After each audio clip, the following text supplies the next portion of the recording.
Check 1 2. Check 1 2. We're good? Yep. Yep, good. Awesome. All right. What's up, everybody? We are back on the Solution Stack. James is with me. Howdy. How are you? Doing well, are you? Oh, hanging in there. Just, recovering little Veterans Day things and all that. Mm-hmm. Just enjoying getting into November, December chill holiday. That's not even. I was like, That's true. What holidays are chill? Yeah. Already seeing as soon as you get your pumpkins for Halloween at Lowe's, like on the 30th, it's all Christmas. Yeah, I mean, Costco had Christmas stuff somewhere around Labor Day. Dude, it's like, come on, give me a freaking break. I mean, Christmas is just a money grab in my opinion. Consumerism at its finest. Mm-hmm. Oh my gosh. So we are going to be chatting a little bit about vCISO. Yep. Explain what that is. I mean, a cool acronym. Well, so vCISO, the V stands for virtual. CISO is Chief Information Security Officer, and the Chief Information Security Officer is a role within organizations that focuses on risk. Generally leans more towards cyber, but risk for the organization, surfacing it, managing it, mitigating it. So effectively what they do is come in and say, hey, look, here's what you have. Here's the risks that having these things are posed to the organization, and here's what we're going to do to try to lower that risk or eliminate it if possible. And so the virtual is oftentimes called like a fractional executive. Yeah. So they're hired guns, right? So they're people who come in, not hired directly by the organization like a W-2 employee, and they help facilitate that role. And, most organizations, we're talking like numbers wise, either don't want to have the burden because, not cheap. Yeah. To have someone on staff. And a lot of times they just don't have the need for a full-time employee to do that. So, just like a lot of organizations will bring in like a chief financial officer as a contractor or something to help manage their things. Well, that, hired gun CFO is probably managing 8, 10, 12, clients. So essentially it's a risk-based role, right? Surface it, manage it, try to drive it down. The vCISO is just an extension of the leadership team that's not a direct employee of the organization. And that's the benefit because you don't have a lot of those things that come along with that. Yeah. I mean, again, most organizations just don't have a need for a full-time body there. Like they can't justify it, and reasonably so. I mean, the reason you outsource is either A, you don't want that internal burden, and B, you just don't have a full-time need for it, even if you are willing to absorb the burden.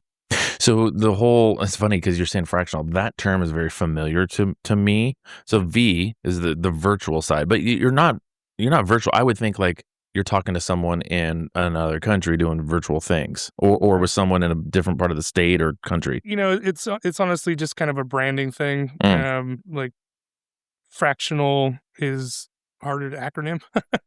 vCISO doesn't have a great ring to me. vCISO. But anytime you have a fractional executive, essentially for us in the MSP industry, those terms are interchangeable, right? Like vCIO, Chief Information Officer, which is more generally focused on operations than say security. That's what it's kind of called in the MSP space, is that lowercase v with the acronym instead of fractional, but they're really interchangeable. Do you are you more of like in a consultancy and tell people what to do, or if you come in this role, like you are the order giver? So generally it's the bridge between the operational side of security and the executive team, right? So, most companies are going to have some sort of IT, right? And IT and security are distinctly different disciplines. Okay. And so an IT guy isn't necessarily going to have the kind of risk focus or the knowledge to kind of mitigate risk. I mean, there's always the common stuff, right? Like it's more the nuance of like risk assessments and business impact analysis, disaster recovery, those kind of things that are, we'll say, sit above IT but involve IT heavily. And so they're basically working with the executive team to say, hey, look, from an organizational standpoint, not just a computer system standpoint, here's the risks of that your information technology and data Mhm. itself poses to the organization and helping them manage it. So, most folks kind of assume that IT is handling security, and to a certain extent, there's best practices within IT that do They work together. focus on security, right? But there's a higher level of, we'll say, thought process and kind of procedural execution that is required to manage risk. Mhm. Pretty much anyone these days can go enable a tool, but are they actually, addressing risk with that tool I in the wouldn't think appropriate so. manner?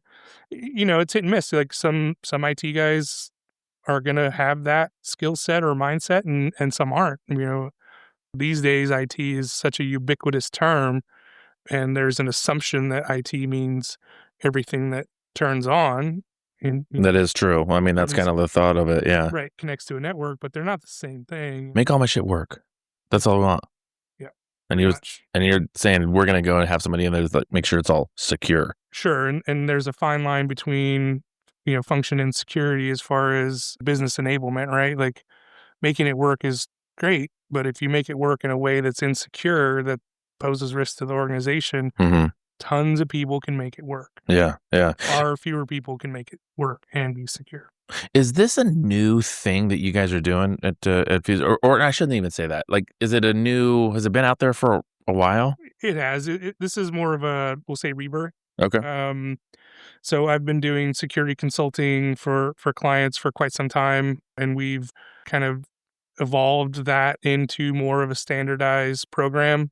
Because again, essentially this is how it goes, right? So there's an assumption on the client part that we're already doing that, right? And then we have to have that conversation of, okay, well, here's what's actually in your agreement, and Mhm. here's what we're doing, and here's what you're asking for over here on the side. And then I come in and help fill that role. But it was more ad hoc, just kind of on demand, if you will. And, Yeah. and we decided at some point that it would be better to package that and kind of put some better definition to it and have it as a service. And so that's kind of what this is the next step in that process. So a business, I'm talking about the size and type of businesses that would use this, because I imagine, like you said, they have somebody who's in charge of this, but they're not really focused on the security. So you're a bolt-on solution that would come in and be like, "Yep, we got this." Yeah, effectively. So, where we find most of our clients are is they don't necessarily have someone who owns cyber risk in particular within the organization, right? And so, it starts with here's how this generally plays out. Um, The real scoop. so we have our security tool set, right? We do what we do. We keep it within the scope of our agreement.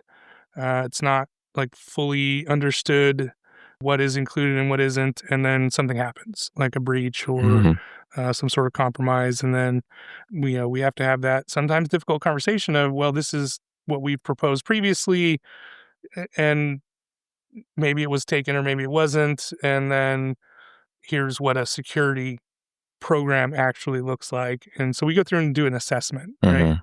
Almost every time we have some sort of security incident that we have to manage, then we kind of pull back and say, let's just do an overarching assessment on the organization. The kind of gaps get identified. And they go, oh, okay, now we see that like this is what is needed, right? There's some effort on our part, Mhm. but we need more expertise to kind of guide us through this. And then that's when we come in and kind of fill that role for them to say, we'll be the expert, but it's your risk to own and drive. Right. We need to, if you want to do something about it, great. If not, we've had this conversation before, but it really starts to sink in when something happens, right? Right. A lot of this stuff is very abstract until it happens to you. Yeah. That's the risk in general, right? Yep. So, And then you're like, "Told you." I mean, not in so many terms. I mean, Refer to email. we do our best to come in and educate and kind of expose risk just as a part of our managed services. Mhm. But we don't get to make those decisions on behalf of the organization. We educate.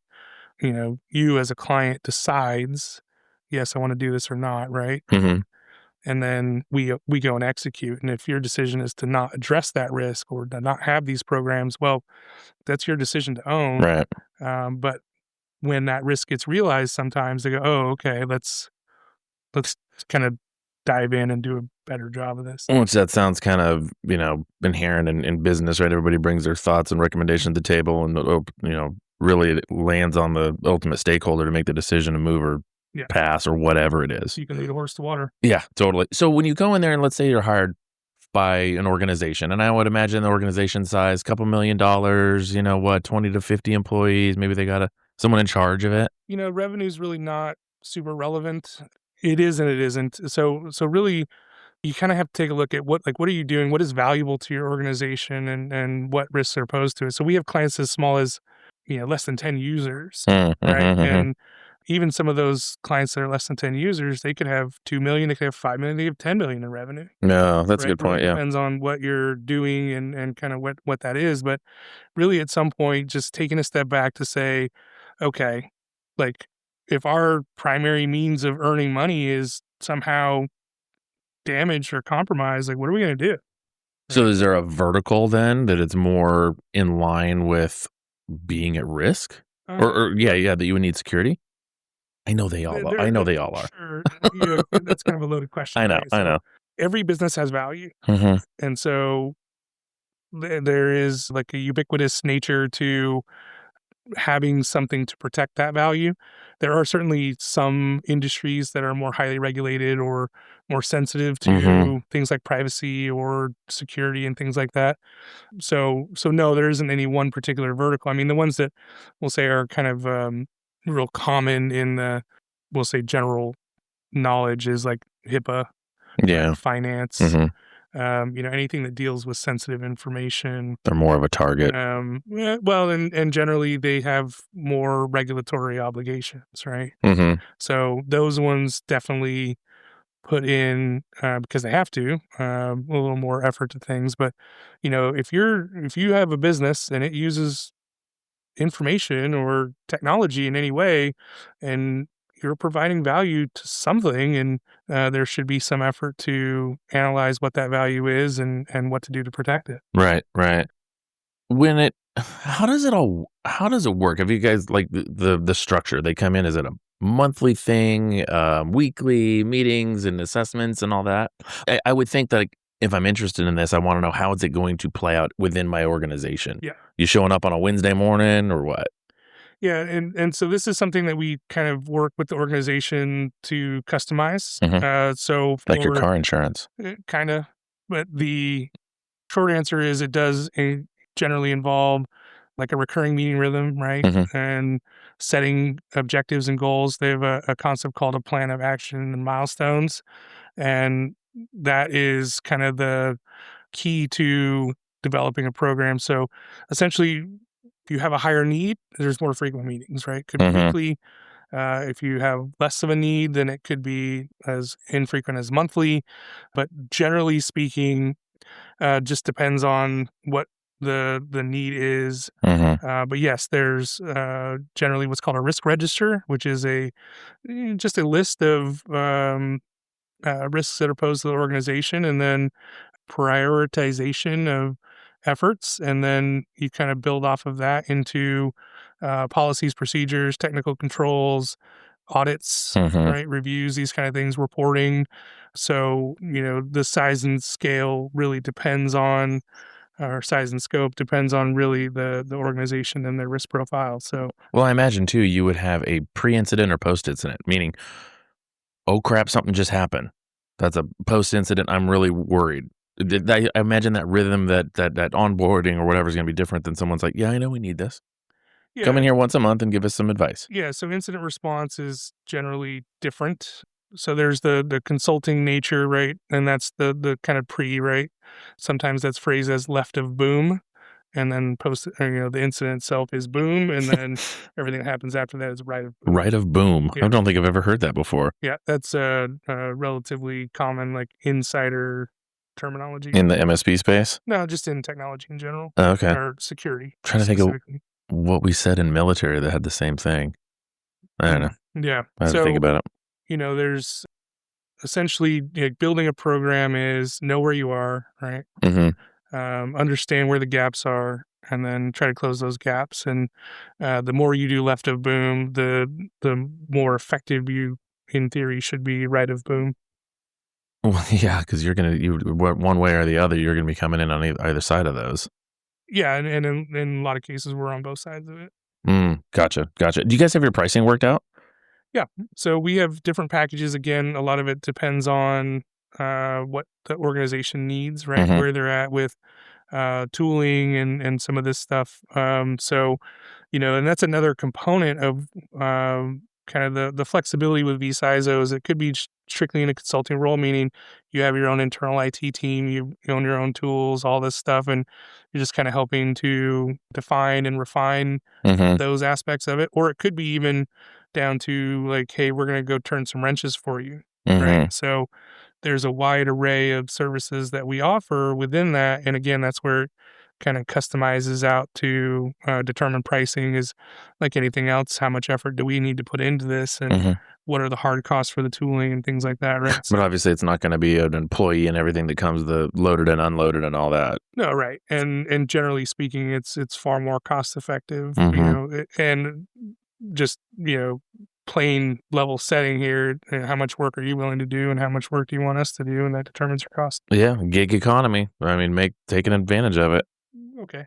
Yeah. I don't know about gig economy, but it is, it's an outsourced contract. Yeah. Yeah. Do you have the well, I guess we kinda talked about scope and responsibilities really is of what it is that you'll do, and the kind of the takeaway is, let's get what do you want? And let's get in the guts Yeah, and see what do you what need? needs yeah. Like, so there's best practices, right? And then there's our expertise that helps refine best practices and kind of tailor them to your organization. Look, every textbook has great information, but they very rarely apply one to one in real life. Mhm. There's always going to be some nuance and some variation on, we'll say, textbook best practices based on what an organization needs and how they operate. Yeah. So what we're doing is like we have a deep expertise on what these best practices are. We're going to come in and take a look at where the gaps are. Here's what you're doing. Here's the best practice. Here's what is best for your organization. And then let's go get it done. And that's, again, from a high level kind of vCISO leading the charge there from we'll say, brain power standpoint. Is there any limitations that it would have or like because you gotta somehow put this in a box, Yep. right? So, like, we do that, we don't do that. I understand you are gonna get in there and you've got a menu to pull from, that makes sense. But what are some limitations that of this role? So generally, things like vulnerability management. Mm, So vulnerability scanning is generally software based where you scan each machine and it pulls up against a known database of vulnerabilities, right? But remediating those is generally a significant effort because again, you're trying to be cautious of production and organizational need. So some organizations have legacy tools that you mhm, like can't update. So you have to put in compensating controls. So it just kind of builds a rabbit hole, right? So the vulnerability scanning, sure, we can surface that risk, which is what a vCISO does. We can help you plan to mitigate it, but a lot of the mitigation work generally is excluded mhm, because there's, we'll say, an unknowable amount of time and effort that goes into it. And that either goes into a time and materials basis or we'll say a kind of standalone add-on for that type of thing. So a lot of times breach response is not included in mm, vCISO work, right? So because again, there is a very variable amount of time and energy that goes into that, right? How much are you willing to be able to do that yourself versus how much are you going to pay me? Look, the reality is any consultant, any contractor, has to cover their own like expense yeah, and there's always margin. mhm, So, mhm, it behooves you to build it internally if it's feasible, but at the end of the day, these things that are, we'll say, harder to quantify or just generally not able to be, accurately estimated effort-wise, generally are excluded from those kind of monthly recurring type packages. right, you'll come in there with the intel, but you're not coming with the army to make it happen. Yeah, and I have an You can army. recommend yeah, well, yeah, And I can bring in that army, but, armies march on their stomachs, and essentially what that means is, gotta pay our people. right. Man, that's a lot.